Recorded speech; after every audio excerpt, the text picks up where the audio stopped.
السلام علیکم ورحمۃ اللہ۔ علم وہ دولت ہے جو لٹتی نہیں، خرچ کرنے سے کبھی گھٹتی نہیں۔ جی ہاں، حکمت کی باتیں بہت اہم اور مفید کتاب ہے۔ اگر گھروں میں ماں باپ کسی وقت فارغ کر کے اپنے بچوں کو حکمت کی باتیں سنائیں اور ان کو سکھائیں تو یقیناً ہمارے بچے بہت کامیاب ہوں گے، بہت سمجھدار ہوں گے، بہت ایکٹیو ہوں گے۔ حکمت کی باتیں نمبر 1 سے لے کر نمبر 5 تک اس کے بھاگ آ چکے ہیں۔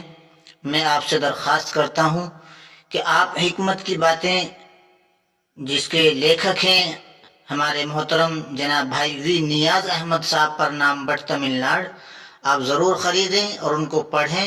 انشاءاللہ بڑا فائدہ ہوگا، بڑا قیمتی تحفہ ہے۔ سچائی تو یہ ہے، میں کہ اپنے محترم بھائی کی اس تحریرات کو دیکھ کر یہ کہتا ہوں کہ کانٹوں میں جو کھلتا ہے، شعلوں میں جو پلتا ہے، وہ پھول ہی گلشن کی تاریخ بدلتا ہے۔ اور حقیقت تو یہ ہے کہ بڑی مدت میں بھیجتا ہے ساقی ایسا مستانہ، بدل دیتا ہے جو بگڑا ہوا دستور میں خانہ۔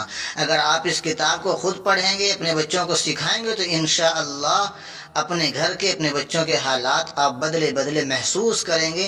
اللہ حکمت کی باتیں کتابوں سے امت کو فیضیاب ہونے کی توفیق سے مالا مال فرمائیں، اور ہمارے بھائی کی جانب سے اللہ ان کاوشوں کو، ان کوششوں کو اپنی بارگاہ میں مقبول عام اور تام فرمائیں۔